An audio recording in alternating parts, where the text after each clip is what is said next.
Dear students, आज मैं आप लोगों के बीच क्लास 9 का पार्ट 4 यानी कि नंबर सिस्टम का मैथमेटिक्स का पार्ट 4 लेक्चर 4 लेकर के आया हूं। आज मैं आप लोगों को इस चैप्टर में बताऊंगा कि किस तरीके से आप लोग जो है वो किसी भी non terminating repeating rational number को p/q के फॉर्म में लिख सकते हैं। ठीक है, मैं क्या बतलाया कि किसी भी non terminating repeating irrational number को आप p/q के फॉर्म में लिख सकते हैं। तो सबसे पहला काम तो मेरा ये है कि नॉन टर्मिनेटिंग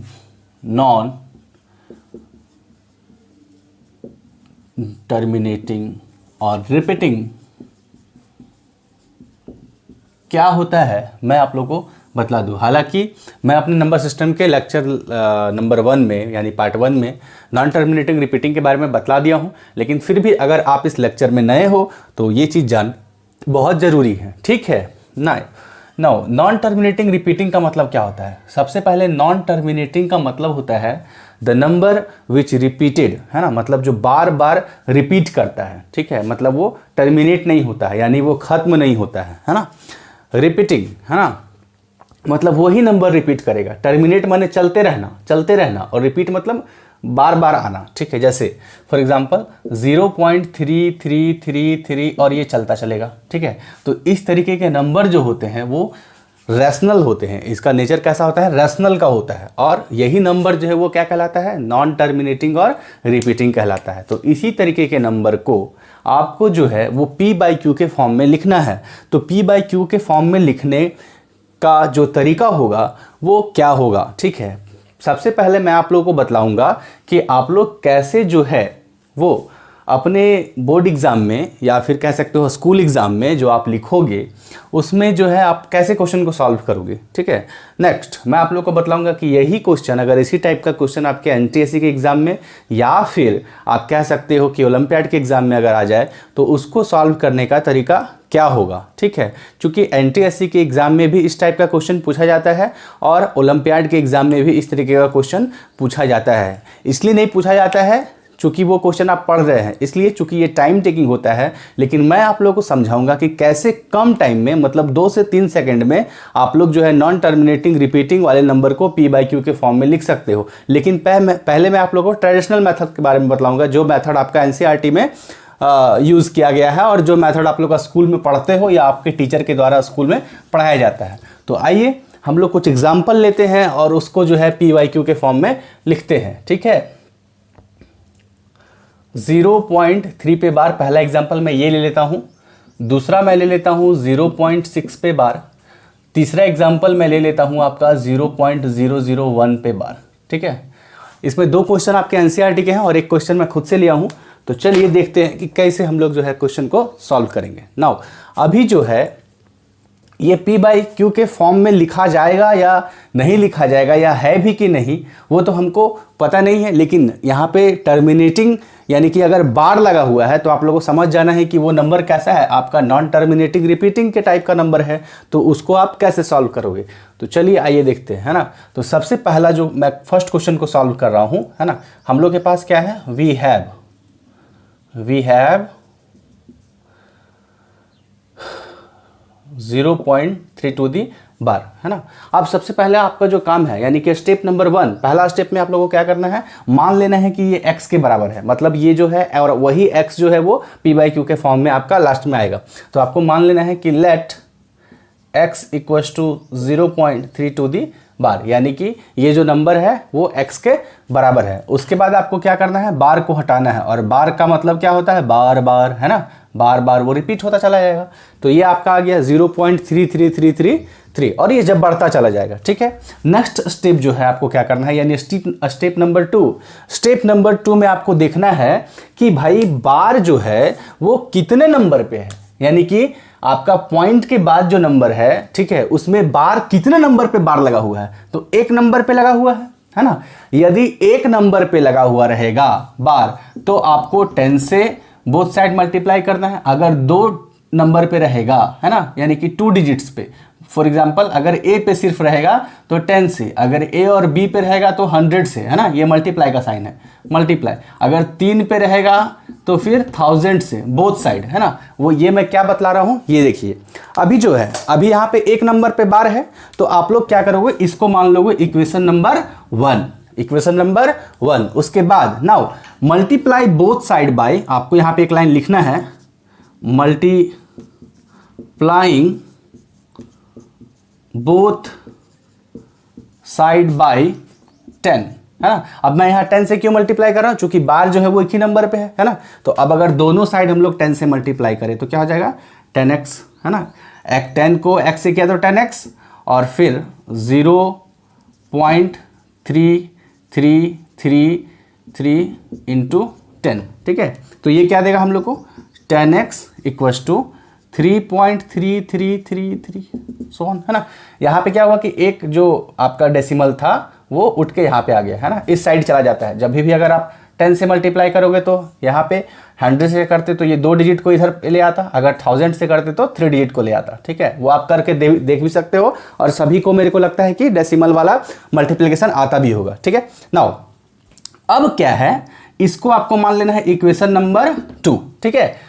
जब 10 से मल्टीप्लाई नहीं किए तो लेट x किए थे, वो हो जाएगा आपका इक्वेशन नंबर 1, और जब 10 से मल्टीप्लाई कर दिए बोथ साइड तो वह हो गया आपका इक्वेशन नंबर 2, ठीक है। नाउ अब आपको क्या करना है कि इक्वेशन 2 से इक्वेशन 1 को माइनस करना है ना, सब्ट्रैक्ट करना है इक्वेशन 2 को इक्वेशन 1 से, ठीक है।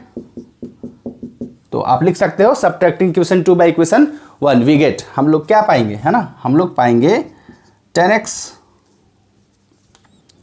10x minus x equals to 3.333 repeating minus 0.333 repeating, ठीक है। अब देखिए अगर आप इसको इससे माइनस करोगे, इससे इसको माइनस करोगे तो ये 333 वाला तो कट गया, और 3 में से 0 गया तो 3, है ना, और 10x में x गया तो क्या हो जाएगा आपका 9x, और x इज इक्वल टू क्या हो जाएगा 3/9, ठीक है। अब अगर इसको आप कट लगाओगे तो क्या हो जाएगा 3 1 जा 3, 3 3 जा 9, तो x की वैल्यू क्या आई 1/3। तो नाउ अब x को ही आपको p/q के फॉर्म में आना था, तो वो p/q के फॉर्म में आ गया, तो x इक्वल्स टू 1/3 आपका क्या हो गया, आंसर हो गया, ठीक है। तो इस तरीके से आप जो है वो एक नंबर वाले को बना सकते हो, ठीक है।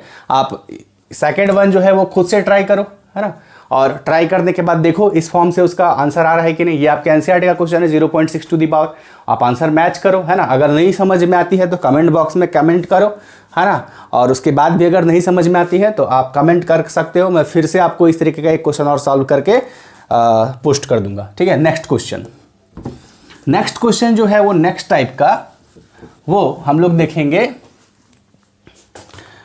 0.0001 पे बार, है ना। तो क्वेश्चन नंबर 3 क्या है, 0.001 पे बार। तो हम लोग फिर से वही करेंगे, लेट x इज टू 0.001 पे बार, है ना। इसका मतलब इसको क्या क्या लिखा जा सकता है, 0.001 001 001 सो ऑन, चलते चलेगा ये, है ना, बार बार।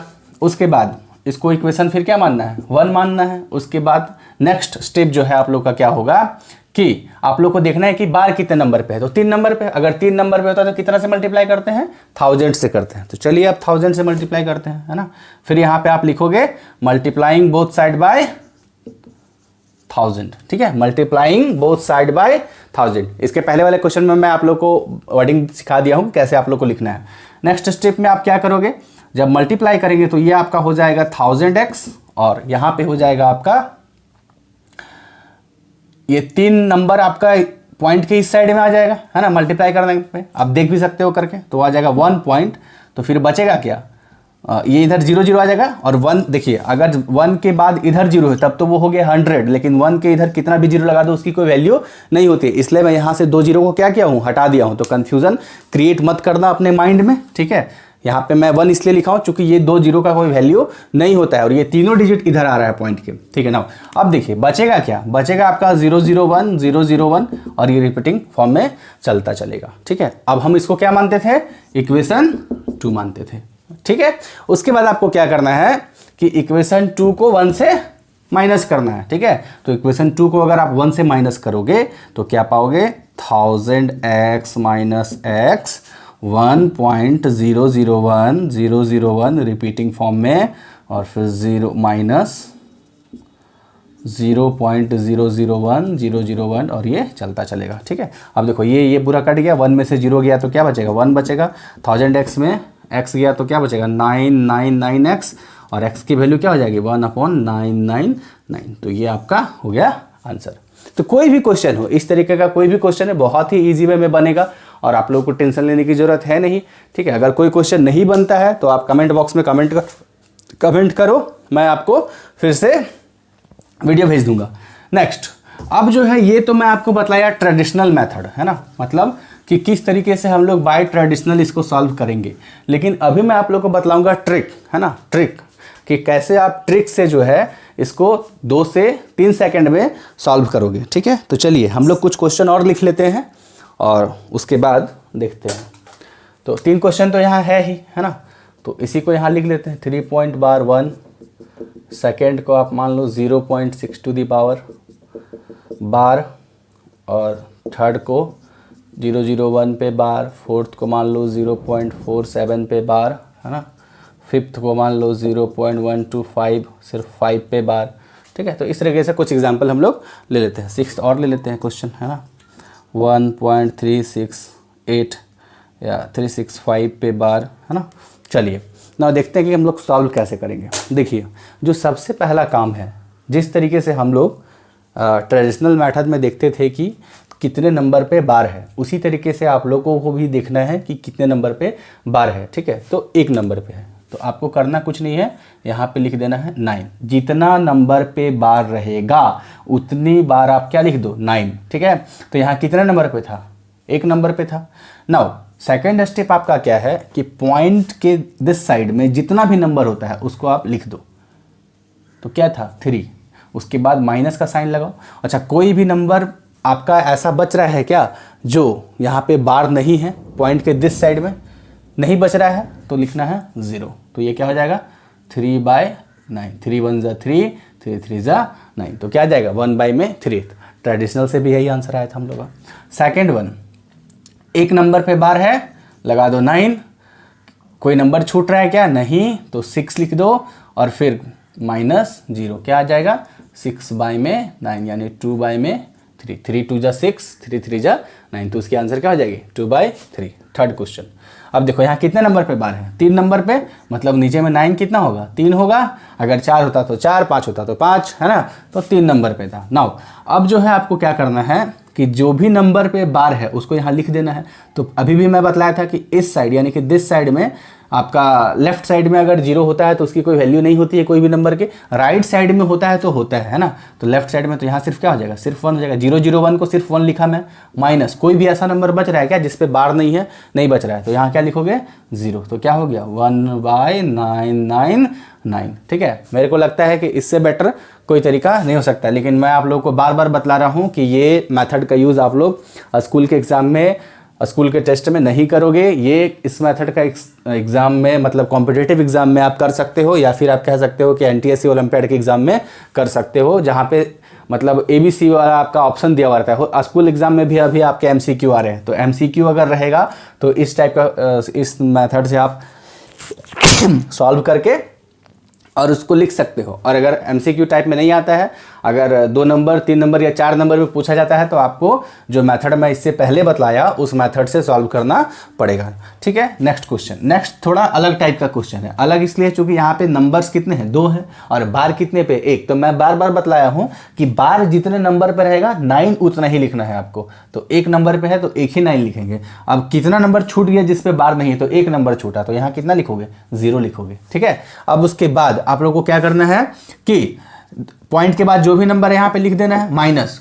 मैं बार बार बोला था क्या कोई ऐसा नंबर है जो बार वाला छूट रहा है, मतलब जिस पे बार नहीं है, तो हाँ है। कौन सा है 4 है, तो ये क्या हो जाएगा आपका 47 - 4 43/90, ठीक है। तो इस तरीके से आप कोई भी क्वेश्चन को बहुत ही आसानी तरीके से सॉल्व कर सकते हो। नाउ कितना नंबर पे बार है भाई 1 नंबर पे, कितना नंबर छूट रहा है जिस पे बार नहीं है, 2, तो 2 जीरो डाल दो, है ना। अब तो पूरा नंबर लिख दो सबसे पहले, है ना। और 5 पे बार है तो मतलब जो नंबर जो है वो छूट रहा है जिस पे बार नहीं है तो 12 है ना। तो ये कितना हो जाएगा आपका 5 - 2 हो जाएगा 3, 2 - 1 1 113 बाई में 900, ठीक है। अब इस तरह के क्वेश्चन कैसे सॉल्व करोगे, 3 नंबर पे है तो डायरेक्ट लिख दो 999, है ना। और 365 तो रहेगा ही, कोई नंबर ऐसा छूट रहा है क्या जिस पे नहीं है, नहीं, तो डायरेक्ट हो जाएगा 365 में 999। तो इस तरीके से आप जो है वो कोई भी क्वेश्चन को आप लोग बिना सॉल्व किए हुए, मतलब कोई भी नॉन टर्मिनेटिंग रिपीटिंग अगर कोई भी नंबर है और अगर आपको उसको रैशनल के फॉर्म में यानी p/q के फॉर्म में लिखना है तो आप लोग इस तरीके का मेथड का यूज़ करो और बहुत ही आसानी तरीके से जो है वो बना लो। लेकिन स्कूल एग्ज़ाम में नहीं, सिर्फ जो है अगर MCQ टाइप का क्वेश्चन आता है, मतलब कि ऑप्शन दिया हुआ है, तब आप लोग जो है इस तरीके से सॉल्व करो, है ना। तो ये आपको जो है बहुत फ़ायदा करेगा। और मैं आप लोग को एक बात और बतला दूं कि इस तरीके का क्वेश्चन एग्जाम में ज़रूर पूछा जाता है ना। 9th क्लास के में तो एकदम पूछना ही पूछना है, 100%, कोई नहीं रोक सकता है ना। एकदम बढ़िया से इसको सीख लो। और हाँ, रटने की कोई ज़रूरत नहीं है, रटो नहीं, कोई भी क्वेश्चन को रटो नहीं, रटोगे तो जो है वो आप खुद फंसोगे, है ना, एग्जाम में खुद फंसे हो जाओगे। तो इसलिए जो है कभी भी रटने की कोशिश मत करो और इस तरीके के क्वेश्चन को जो है आसानी से आप लोग जो है इस मेथड से बना सकते हो, ठीक है।